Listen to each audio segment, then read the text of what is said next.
We're not married. You don't own me, she said at the bar when I asked why she gave her number to the bartender. I nodded and moved out while she was at a club. She came home to half-empty rooms and a note saying, "You're right. I don't." Hey viewers, before we move on to the video, please make sure to subscribe to the channel and hit the like button if you want to see more stories like this. Thanks. I need to write this down because I still can't believe I actually did it. My hands are still shaking a little, and it's been 3 days. So Friday night, we're at Murphy's with our usual group. Me, my girlfriend Emma, her friend Rachel, my buddy Mike, and a couple others. Normal Friday shit, you know?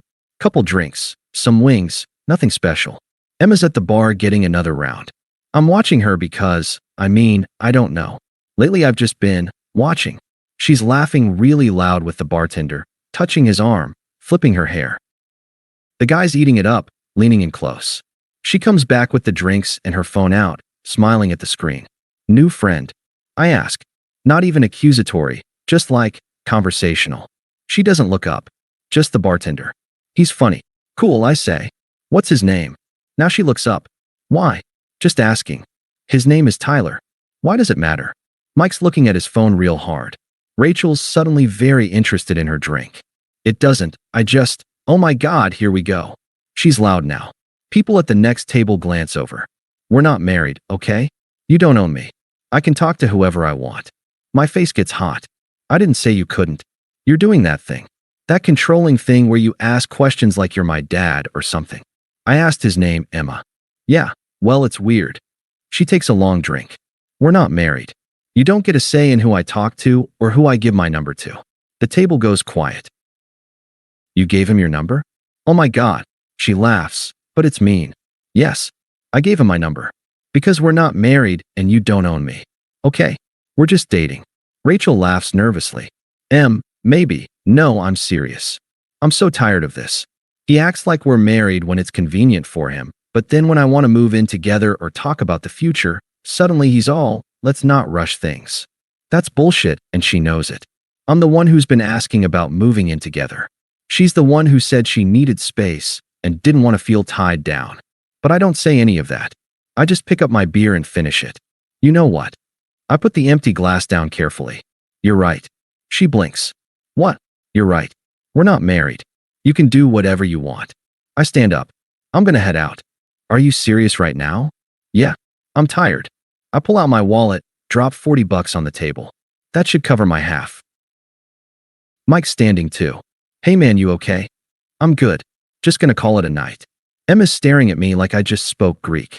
You're seriously leaving because I talked to a bartender? I'm leaving because I'm tired, Em. I'll see you later. I walk out before she can say anything else. My heart's pounding so hard I can feel it in my throat. The drive. I sit in my car for like 10 minutes before I start it. My hands won't stop shaking. It's not the bartender. It is, but it's not. It's the way she said it. In front of everyone. Like I was being crazy for even noticing. It's that this is the 3rd time this month she's pulled something like this. 2 weeks ago, she forgot. We had dinner plans because she went to happy hour with work people and didn't check her phone. Last week, she posted an Instagram story at some guy's apartment at 2 a.m. Just friends, stop being paranoid. It's that when I asked if she wanted to meet my parents for their anniversary dinner, she said, that's so much pressure, and labels are weird. But when her car needed new tires, suddenly we were serious enough that I could chip in half. When she needed someone to dog sit for a week, we were serious enough for that. When rent was due and she was short, we were definitely serious enough. I drive home, to our apartment, the one we've shared for 8 months, and she's not there yet. She texted the group chat that she was staying out, going to meet some people at Club Vibe. Of course she is. I sit on the couch with another beer and just look around. The couch is mine. I bought it when I moved to the city 3 years ago. The TV is mine. The PlayStation. The coffee table my parents gave me. The nice wooden bookshelf? Mine. Kitchen table? Hers, actually. The cheap IKEA chairs that wobble? Those are hers too. I stand up and walk to the bedroom. The bed frame is mine. The good mattress, we split it, but I paid 70% because I made more money. The nice sheets we sleep on? I bought those. Bathroom. My towels. My shower curtain. My bath mat. She has like 3 things from Target and her makeup bag. I go back to the living room and open another beer. The lease is in both our names, but I paid the deposit. I pay 60% of rent because, again, I make more. She got mad when I suggested we split it evenly. That's not fair to me, she said. I pay for internet. Electric is in my name. Water too. My phone buzzes. Group chat. Rachel. Emma's pretty drunk. Someone should keep an eye on her. Mike, replying directly to me. You good, bro? I don't answer either. I look at the time. 10:47 p.m. She won't be home until at least 2 a.m. Probably later. I open my phone and scroll to Mike's number. Hey man, I need a huge favor. The move. Mike shows up at 11:30 with his truck and doesn't ask questions until we're inside. Dude, what's going on? I'm moving out. Tonight. He looks around. Are you sure? Like, shouldn't you guys talk? Or, we're not married, Mike. She made that very clear. So I'm leaving. He stares at me for a second, then nods. Okay, where do we start? We start with the living room. The couch is heavy as fuck, but we get it. The TV, the entertainment center, the bookshelf. My gaming chair. The lamp my sister got me. I'm pulling books off the shelf and Mike goes, You okay? I'm great. You're shaking. I look at my hands. He's right. I'm fine. Let's just get this done. We move to the bedroom. I strip my side of the bed, my sheets, my pillows, my blanket. The room looks lopsided now, half dressed. Dude, this is crazy, Mike says, but he's still helping. Is it? She doesn't want to be tied down, right? So I'm untying her. We pack my clothes, my shoes, my box of important documents. The framed picture of me and my brother. She always said it didn't match the aesthetic. Kitchen. This is where it gets petty, maybe, but fuck it. The coffee maker? Mine. She uses it every single morning. The good knives? Mine. Wedding gift from my aunt when I got my first apartment, before I even met Emma. The cast iron pan? Mine. The nice plates we use when people come over? Mine. I leave her the cheap plastic Target shit and the mismatched mugs. You're taking the coffee maker? Mike asks. I paid for it. She's gonna be pissed. She can buy her own. Bathroom. My towels, all of them. My nice shampoo that she's been using. We share everything, babe. My electric toothbrush. My razor. The bath mat. I leave the cheap hand towels and her stuff. We're loading the last of it when Mike says, What about bills and shit? Fuck. I sit down on the floor, my floor, there's nothing left to sit on, and pull out my phone. Internet account. Electric. Water. All in my name. I forward her the account information. You'll need to transfer these. I'm canceling service on my end next week. I don't turn them off. I'm not that much of an asshole. She'll have time. Bank account. We never combine them, thank God. But we have Venmo history going back months. I screenshot it. Just in case. Dude, you're being so methodical about this, Mike says. Learn from my dad's divorce. Document everything. It's 1:15 a.m. We're basically done. The apartment looks bombed. There's her furniture, her stuff, but all these empty spaces where my things were. It echoes now. I need to leave a note. I find a piece of paper and a pen. Stand at the kitchen counter, where the coffee maker used to be, which feels right somehow. I write, We're not married and I don't own you. You're right. Too much. I crumple it. Try again. You were right. We're not married. So I left. Still not right. Finally, you're right. I don't. I stare at it. It's perfect because it's nothing. It's everything she said, agreed with completely. I leave it on the counter with my key on top. Let's go, I tell Mike. We walk out at 1:43 a.m. I don't look back. Her phone starts ringing at 3:17 a.m. I'm on Mike's couch, not sleeping, beer in hand, when my phone lights up. Emma calling. I silence it. Text message. Where are you? Another. What the fuck, another? Did you take the couch? Another. Are you kidding me right now? I turn my phone face down. Mike comes out of his room. She figure it out? Yep. You gonna answer? Nope. He nods, goes to the kitchen, comes back with 2 more beers. Hands me one. For what it's worth, he says, she's been treating you like shit for months. We all saw it. Yeah. Rachel even said something to her a few weeks ago.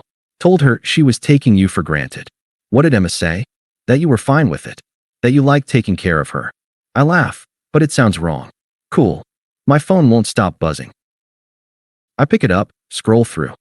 This is so immature. We need to talk about this. You can't just leave. I'm calling Mike. Why aren't you answering? Did you seriously take the TV and the coffee maker? Really? You're such an asshole. I block her number. The silence is immediate and perfect. But the group chat starts blowing up. Rachel, what the hell did you do? Someone else. Emma's freaking out. Another friend. Dude, what happened, Mike? Bless him. He left. That's what happened. Maybe ask Emma why. Rachel, he just moved out in the middle of the night like a coward, Mike. He moved out while she was at the club. Again. For the third weekend in a row. I mute the whole thing. Morning. I don't sleep. I watch the ceiling fan go around and around. At 7 a.m. I get up, shower, borrow Mike's razor. Look at myself in the mirror. I look like shit, but also, I don't know. Lighter? Check my phone. 47 notifications. I scroll through Emma's progression.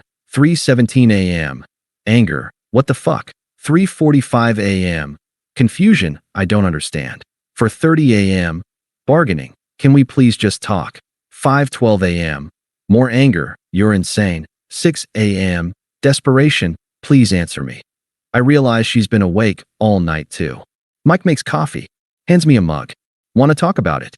And suddenly it all comes out. Not in order, just everything. She gave her number to a bartender. In front of me. In front of everyone. And when I asked about it, she acted like I was crazy. Yeah, that's fucked. But it's not just that. Remember our anniversary? 3 years. She forgot. Said she made plans with the girls and couldn't cancel. I remember. And last month when my mom came to visit, Emma said she had a work thing. Then posted Instagram stories at brunch with friends. Dude. And she's always saying I'm controlling when I ask basic shit. Like where she is at 2 a.m. Or who's texting her. But if I don't text her back within an hour, I get 20 messages about how I'm ignoring her. That's manipulative as hell. And the money thing. I pay for everything. Most of rent, all the utilities, groceries, dates, her car insurance that one time. But when I suggested we split rent evenly based on our incomes, she said I was being unfair. That relationships aren't about keeping score. But she kept score when it benefited her. Exactly. When she needed help, we were serious. When I needed, I don't know, basic respect? Suddenly we're just dating, and I'm being too intense. Mike nods. You did the right thing, man. Then why do I feel like shit? Because you're not an asshole. You actually cared about her. My phone rings. Unknown number. I ignore it. It rings again. Same number. It's probably her calling from someone else's phone, Mike says. I answer. What? You can't just block me. Emma. She's been crying. I can hear it. I can actually. We need to talk. About what? About you leaving. About you taking everything. I took my stuff, Emma. You took the couch. My couch. That I bought. 3 years ago. We share everything. No. You use my stuff? There's a difference. Silence. Then, I can't believe you're being like this. Being like what? So cold. So mean. Over one stupid comment. It wasn't one comment. I was drunk. You gave your number to another guy? Sober or drunk? That's pretty clear. I didn't. It wasn't like that. What was it like then? She doesn't have an answer. I gotta go. Wait. Can we meet somewhere? Talk in person? Every part of me wants to say no. But there's this small voice, the part that still remembers why I loved her, that says maybe I owe her that much. Fine. Where? The coffee shop. We meet at this place near her work. Neutral territory. She's already there when I arrive, sitting at a back table, and she looks rough. No makeup, hair in a messy bun, yesterday's clothes. I look pretty rough too, probably. I sit down. Order a black coffee when the server comes. Emma already has some complicated latte. So I say. So. She's fidgeting with her cup. I don't even know where to start. Start anywhere. I don't understand why you left like that. In the middle of the night. Without even talking to me. You were at the club. You could have waited. Why? So you could tell me I was overreacting? That I was being controlling. She flinches. I didn't mean it like that. How did you mean it? You embarrassed me. In front of everyone. I actually laugh. I embarrassed you? Yes. You were interrogating me about talking to the bartender. I asked his name, Emma. It felt like an interrogation. Because you gave him your number. So what if I did? We're not. She stops. Not married, I finish. Yeah. You made that really clear. She looks down at her latte. I didn't mean it like. I just meant that you were acting possessive. Possessive. Because I wasn't thrilled that my girlfriend gave her number to another guy. You don't trust me. Do you trust you? She looks up, eyes wet. That's not fair. None of this is fair, Em. You know what's not fair? Me paying for most of our life together while you tell people we're just dating. You know what's not fair? Me rearranging my schedule to meet yours while you forget our anniversary. You know what's not fair? Me being called controlling for asking where you are at 3 a.m. I have friends. I have a life. I'm not asking you not to. I'm asking you to respect me enough not to rub it in my face. The coffee shop goes a little quiet. We're getting looks. She's crying now. I do respect you. No, you don't. You respect what I can do for you. Big difference. That's not true. When's my birthday, Emma? What? My birthday? When is it? She stares at me. July something. August 12th. We've been together 3 years. Okay, so I'm bad with dates. What's my middle name? What am I allergic to? Why are you? What's my mom's name? Stop it. She's full crying now, and I feel like an asshole, but I also feel like I'm right, and both things are true at the same time. I lower my voice. You don't know me, Emma. You know the version of me that's useful. The one who pays for shit and gives you a place to stay and doesn't ask too many questions. That's not. I love you. Do you? Or do you love having me around? She doesn't answer. I finish my coffee. It's bitter and too hot, and I burn my tongue, but I finish it anyway. I think we're done here. So that's it. Her voice cracks. 3 years and you just quit. I'm not quitting. I'm just done being treated like I don't matter. You do matter. Then why do I feel like I don't? She reaches across the table like she's going to grab my hand, but I pull back. Emma, you've been checking out of this relationship for months. Maybe longer. I just finally caught up. I haven't, you have. Every time I tried to talk about the future, you shut down. Every time I asked for basic consideration, you called me controlling. You wanted all the benefits of a relationship without any of the commitment. And that's fine. That's your choice. But it's not what I want. What do you want? I want someone who's sure about me. Someone who doesn't make me feel crazy for having expectations. Someone who doesn't humiliate me in front of our friends because I dared to notice when something was off. She's sobbing now, ugly crying into her hands, and people are definitely staring. Part of me wants to comfort her. Part of me wants to apologize and take it all back and pretend Friday night never happened. But a bigger part of me, the part that's been slowly dying for months, just wants to leave. So I do. I stand up, drop a 10 on the table for my coffee, and walk out. She doesn't follow me. 3 weeks later, I'm in my new place. Studio apartment, nothing fancy, but it's mine. My couch looks good here. My TV. My coffee maker. I'm sleeping okay. Eating okay. Working out again, which I'd stopped doing because Emma said I was obsessed with the gym. Mike comes over with pizza and beer. We watch the game. Heard from her? He asks during a commercial. She texted a few times. Asked if we could try again. What did you say? Nothing. I think saying nothing says enough. Rachel's still pissed at you, by the way. Yeah, I figured. She says you blindsided Emma. That you didn't even try to work on things. I tried for months. She wasn't interested in working on anything. She was interested in doing whatever she wanted while I shut up and paid for it. Mike nods. That's what I told her. What did she say? That I was taking your side because we're friends. Aren't you supposed to take your friend's side? That's what I said. We laugh. My phone buzzes. Instagram notification. Emma posted a photo. I don't open it. I don't need to. You miss her? Mike asks. I think about it. Really think about it. I miss who I thought she was. I say finally. I miss the idea of us. But the actual her? The one who treated me like shit? No. I don't miss that. That's healthy as fuck, dude. Is it? I still feel guilty. About what? I don't know. Leaving like that. Moving out while she was gone. The coffee maker thing was petty. Dude. She gave another guy her number. To his face. In front of you. You think you're the petty one. I guess not. We watch the game. My team loses, but I don't really care. The end, sort of. It's been 2 months now. I'm good. Not great, but good. I'm dating again. Nothing serious. A girl from work asked me to get drinks, and I said yes, and it was fine. Nice, even. She laughed at my jokes and asked about my family and picked up the check before I could reach for my wallet. We can split it, I said. I asked you out, she said. Next one's on you. There was going to be a next one. That felt good. I saw Emma last week. Mutual friend's birthday thing. She was there with someone new already. Tall guy, beard, Looked like he probably had a podcast about craft beer or some shit. She saw me, and her face did this thing. Surprise, then anger, then something like sadness. I nodded. She nodded back. Her new guy didn't notice. He was talking to someone about, I shit you not, his podcast. You okay? Mike asked. He'd materialized next to me with a beer. Yeah, I'm good. You look good. I feel good. Lighter, you know? That's what leaving dead weight does. We stood there for a minute, watching Emma laugh too loud at something podcast guy said. You think she learned anything? I asked. From this? Probably not. Some people don't learn. They just move on to the next person and do the same shit. That's bleak. That's reality. Maybe he's right. Maybe she's already telling podcast guy he's too controlling. Maybe she's already lining up the next one after him. But that's not my problem anymore. My problem is my problem, and that's enough. Someone asked me the other day if I regretted how I handled it.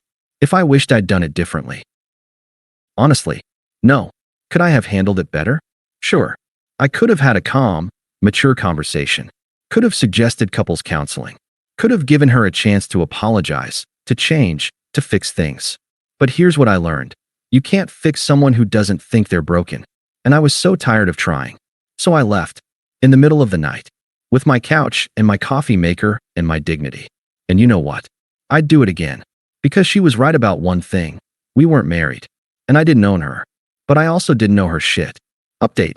Some people are asking what happened with the apartment. She couldn't afford it alone. Surprise. So she moved back in with her parents. She tried to get me to pay my half of the remaining lease. I sent her a copy of the lease agreement where it clearly states we're individually responsible for our own portions. She stopped asking. The utilities got transferred. Eventually, we have no mutual friends anymore. Everyone picked sides. I got Mike and the reasonable ones. She got Rachel and the people who think I'm an asshole for abandoning her. I'm okay with that. Tyler the bartender? They dated for 3 weeks. According to Mike, who heard from someone who heard from Rachel. Then he broke up with her because, and I quote, she was too much drama. I laughed for a solid 5 minutes when I heard that. My new apartment has a balcony. I sit out there sometimes with my coffee from my coffee maker and watch the sunrise. And I don't feel guilty anymore. Not about the couch. Not about the coffee maker. Not about leaving. Because here's the thing they don't tell you about walking away. Sometimes the person you're saving is yourself. And that's not selfish. That's survival. Thanks for watching. Make sure to subscribe to the channel and hit the like button. What do you think about this story? Share it in the comments.